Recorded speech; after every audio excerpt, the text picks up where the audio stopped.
Isa ka rin ba sa naghahanap ng gulay recipe na hindi mahirap kainin at bukod sa masarap na ay pwede mo pang stock sa ref? Tara at samahan niyo ako for today's video na magluto ng lumpia na all gulay.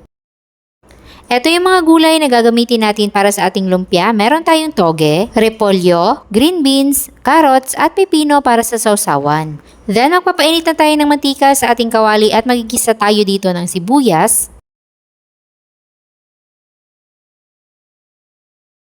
Then, isunod na natin yung bawang.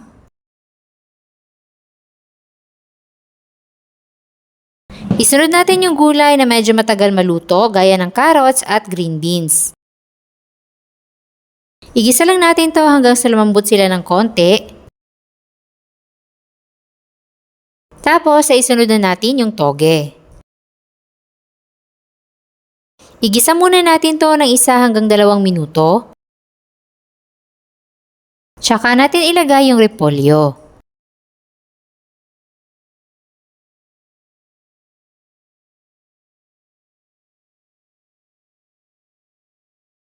Pagkatapos natin itong magisa, titimplahan na natin ng asin, all-in-one seasoning, paminta powder, 1 tablespoon ng oyster sauce at igisa natin itong mabuti.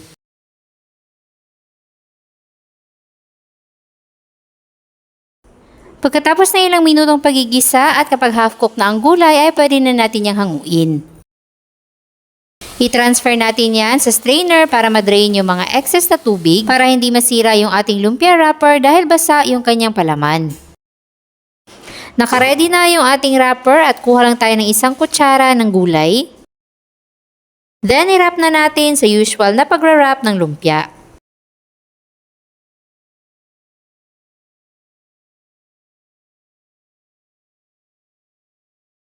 Then, isilang natin yung pinakadulo gamit ang tubig.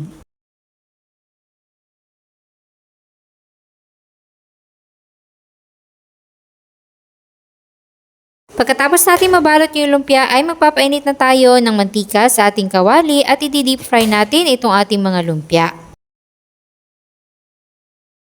Baliktarin natin to pagkatapos ng ilang minuto at antayin natin na maging golden brown. At kapag golden brown na ay hanguin na natin at i-drain natin yung mantika. Then itabi lang muna natin yan saglit para lumamig ng konti at gagawa muna tayo ng ating sausawan. I-mince lang natin yung binalatang pipino at haluan natin ng sibuyas at sili. Tapos ilagyan na natin ng suka at konting tubig. Para mabalanse ang lasa at manamis-namis yung ating sausawan, maglalagay tayo ng 1 kutsarang brown sugar at maglalagay din tayo ng paminta powder. At ayan, ready na ang ating masarap na sausawan at ang ating vegetable lumpia.